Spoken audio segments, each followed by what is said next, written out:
नमस्कार। मेरे इस YouTube चैनल पर आप सभी का हार्दिक स्वागत है, अभिनंदन है। आज मैं आपको MCQ बताऊंगी, मल्टीपल चॉइस क्वेश्चंस।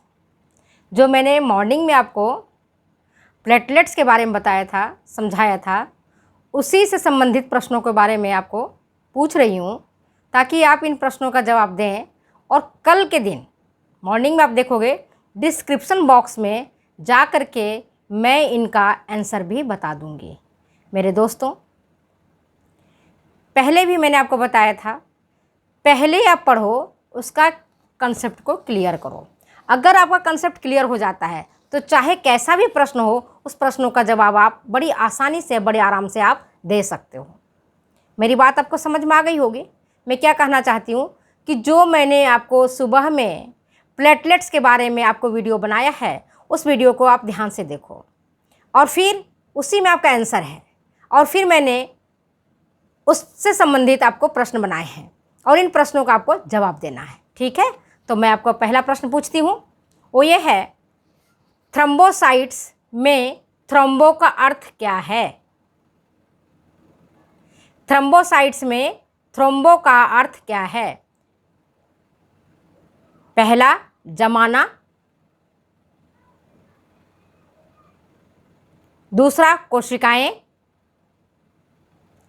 तीसरा, छोटी प्लेटें। और चौथा, रक्त। प्रश्न सुन लिए। थ्रोम्बोसाइट्स में थ्रोम्बो का अर्थ क्या है? पहला, जमाना।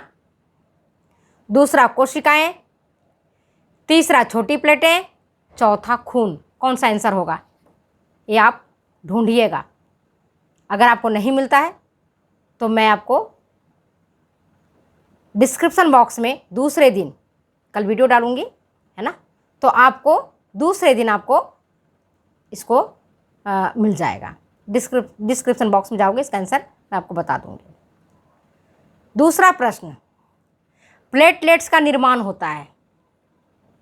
प्लेटलेट्स का निर्माण होता है, कहाँ होता है प्लेटलेट्स का निर्माण?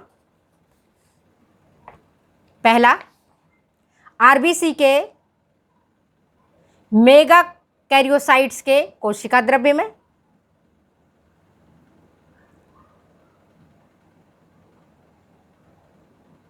या दूसरा है, लाल अस्थि मज्जा के केंद्रक में। तीसरा, लाल अस्थि मज्जा के माइटोकॉन्ड्रिया में। और चौथा इसका ऑप्शन है, लाल अस्थि मज्जा के मेगा कैरियोसाइट्स के कोशिका द्रव्य में। चौथा ऑप्शन। पहला प्रश्न सुनो ध्यान से। प्लेटलेट्स का निर्माण होता है, कहाँ होता है? पहला है आरबीसी के मेगा कैरियोसाइट्स के कोशिका द्रव्य में। दूसरा है लाल अस्थि मज्जा के केंद्रक में। तीसरा है लाल अस्थि मज्जा के माइटोकॉन्ड्रिया में। और चौथा है लाल अस्थि मज्जा के मेगा कैरियोसाइट्स के कोशिका द्रव्य में। समझ गए मैंने कौन से प्रश्न पूछा? इसका ऑप्शन आपको देना है। ठीक है, तीसरा प्रश्न पूछ रही हूं आपको। वो ये, प्लेटलेट्स का विनाश होता है। प्लेटलेट्स, हिंदी में बिंबाणु जिसको हम कहते हैं, का विनाश होता है, कहाँ विनाश होता है? बृहत भक्षक कोशिका तंत्र में। दूसरा, तिल्ली में। तीसरा, हृदय में। और चौथा ऑप्शन है केवल 1 और 2। फिर से मैं क्वेश्चन को बोल रही हूं। बिंबाणु का विनाश होता है, बिंबाणु भी कह सकते हो, प्लेटलेट्स या थ्रोम्बोसाइट्स, तीनों में से कुछ भी लिखा हुआ रहेगा, तीनों एक ही चीज़ है, घबराने जैसी बात नहीं है। तब बिंबाणु का विनाश होता है कहाँ? पहला, बृहत भक्षक कोशिका तंत्र में। दूसरा तिल्ली में, तीसरा हृदय में, चौथा केवल ऑप्शन 1 और 2, एक में है बृहत भक्षक कोशिका तंत्र और दूसरा में है तिल्ली। किस में होता है ये आपको आंसर देना है। चौथा प्रश्न है बिंबाणु का मुख्य कार्य है। बिंबाणु का मुख्य कार्य है, पहला भक्षणकारी, दूसरा रक्त का थक्का जमाना, तीसरा ऑक्सीजन का संवहन करना और चौथा पोषक तत्वों को कोशिकाओं तक पहुंचाना। मेरे प्रश्न आप सुन लिए, मैं वापस अपने प्रश्नों को दोहराती हूं। बिंबाणु का मुख्य कार्य है, पहला भक्षणकारी, दूसरा रक्त का थक्का जमाना, तीसरा ऑक्सीजन का संवहन करना और चौथा पोषक तत्वों को कोशिकाओं तक पहुंचाना। कौन सा ऑप्शन सबसे अच्छा है? क्योंकि इस प्रश्न में कन्फ्यूजिंग है, ये कन्फ्यूजन मैं बाद में क्लियर करूंगी। कमेंट बॉक्स में जाकर के जब आप पूछोगे कि हाँ क्या कन्फ्यूजन है तो मैं आपको बताऊंगी। प्रश्न सुन लिए। इसी तरह के प्रश्न आपके आते हैं एग्जामिनेशन में, जिससे कि आपका माइंड डाइवर्ट हो जाता है। अगर आपकी कंसेप्ट क्लियर नहीं रहती है तो आप इसको कर नहीं पाते हो। पांचवा प्रश्न पूछ रही हूँ, वो ये थ्रोम्बोसाइटोसिस की स्थिति में रक्त में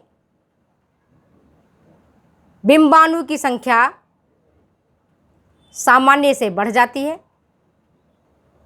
सामान्य से घट जाती है, कोई परिवर्तन नहीं होता है, अथवा चौथा ऑप्शन है इनमें से कोई नहीं। समझ गए? प्रश्न क्या है? थ्रोम्बोसाइटोसिस की स्थिति में रक्त में बिंबाणु, जिसको प्लेटलेट्स भी लिखा हुआ आ सकता है, थ्रोम्बोसाइट्स भी लिखा आ सकता है, इसका 3 नाम याद रख लेना, बिंबाणु या प्लेटलेट्स या थ्रोम्बोसाइट, तीनों एक ही चीज़ है। तो थ्रोम्बोसाइटोसिस की स्थिति में रक्त में बिंबाणु की संख्या, पहला ऑप्शन, सामान्य से बढ़ जाती है, दूसरा सामान्य से घट जाती है, तीसरा कोई परिवर्तन नहीं होता है और चौथा प्रश्न इनमें से कोई ऑप्शन सही नहीं है।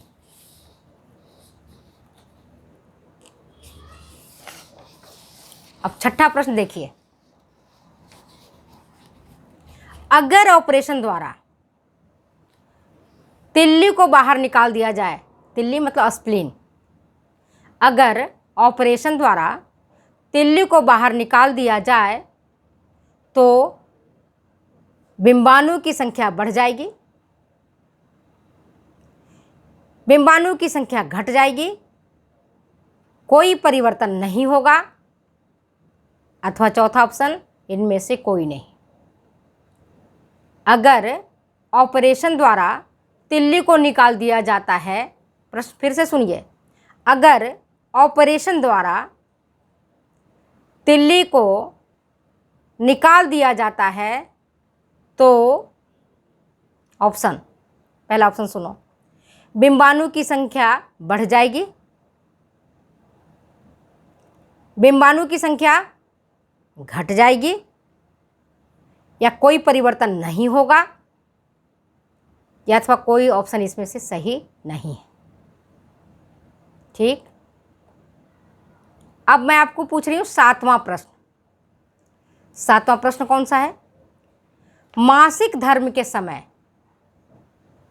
ड्यूरिंग मेंस्ट्रुअल पीरियड, मासिक धर्म के समय बिंबाणु की संख्या घट जाती है, बढ़ जाती है, कोई परिवर्तन नहीं होता है, अथवा इनमें से कोई ऑप्शन सही नहीं है।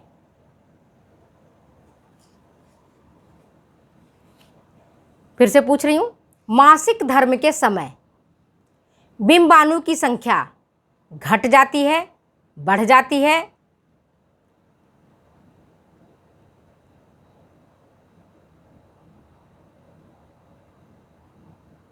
अथवा कोई परिवर्तन नहीं होता है, और चौथा है इनमें से कोई नहीं। कौन सा आंसर है वो आपको देना है। 8वां, ऊंचाई वाले स्थानों पर प्लेटलेट्स की संख्या में वृद्धि हो जाती है या घट जाती है। दूसरा ऑप्शन, पहला ऑप्शन है क्या है, ऊंचाई वाले स्थानों पर प्लेटलेट्स की संख्या में वृद्धि हो जाती है, दूसरा घट जाती है, तीसरा कोई परिवर्तन नहीं होता है, और चौथा इनमें से कोई सही नहीं है।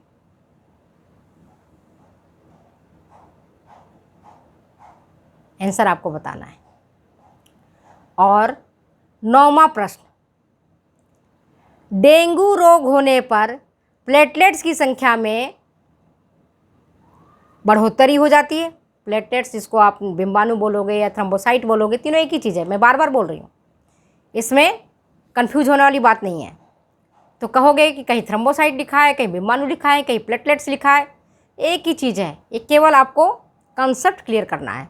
तो देखो प्रश्न क्या है, डेंगू रोग होने पर प्लेटलेट्स की संख्या में, पहला ऑप्शन, बढ़ोतरी हो जाएगी, घट जाएगी, या उपरोक्त दोनों ही स्थितियां देखने को मिलती हैं, और चौथा है कोई प्रभाव नहीं पड़ता है।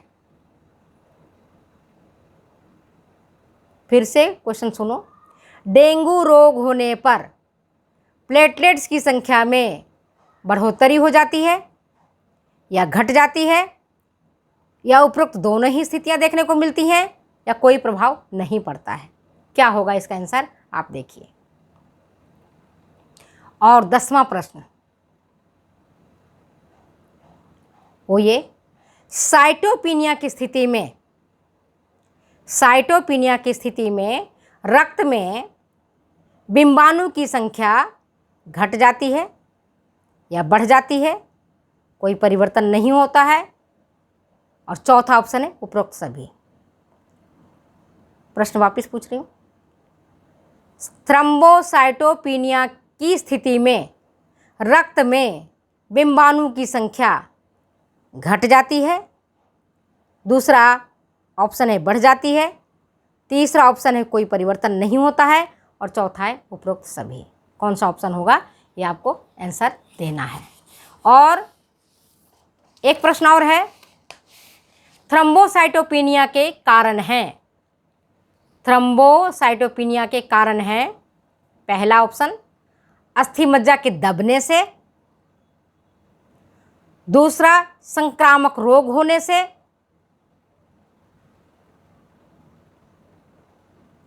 तीसरा विष रक्तता होने से, चौथा ऑप्शन है उपरोक्त सभी। फिर से सुनिए प्रश्न को, थ्रोम्बोसाइटोपिनिया के कारण हैं, पहला अस्थि मज्जा के दबने से, दूसरा ऑप्शन संक्रामक रोग होने से, तीसरा ऑप्शन विष रक्तता होने से, चौथा ऑप्शन उपरोक्त सभी। कौन सा इसका सही आंसर है ये आपको जवाब देना है। और लास्ट क्वेश्चन 12वां, वो ये, जब रक्त का थक्का देर से जमता है तो इस स्थिति को कहते हैं। जब रक्त का थक्का देर से जमता है तब इस स्थिति को कहते हैं, पहला ऑप्शन हीमोस्टैसिस, दूसरा हीमोफीलिया, तीसरा थ्रोम्बोपिनिया, और चौथा थ्रोम्बोसाइटोसिस। कौन सा ऑप्शन सही है? तो ये मैंने आपको इसलिए बताया है ताकि आप जो परीक्षा देने जा रहे हैं, जिसके लिए आप तैयारी कर रहे हैं, वो आपका कंसेप्ट क्लियर हो जाए और आप कहीं कंफ्यूज मत हो। इसीलिए मैंने प्लेटलेट सुबह पढ़ाया था, उसी से संबंधित प्रश्न को मैंने शाम को 5 बजे डाल रही हूँ, और इसका आंसर आपको उस वीडियो के माध्यम से देखना है और उसको जवाब देना है। आप कमेंट बॉक्स में अपना जवाब लिखिए, इसके बाद मैं डिस्क्रिप्शन बॉक्स में दूसरे दिन आप देखोगे खोल करके, तो डिस्क्रिप्शन बॉक्स में इसका आंसर बता दूंगी, आप अपने आंसर से इसका मिलान कर लेना। बाकी मैं आपको अच्छे तरीके से समझा दी हूँ। Thank you. फिर मिलते हैं अगले वीडियो में अगले एपिसोड के साथ। नमस्कार। तब तक जाने की बेटे इजाज़त दो।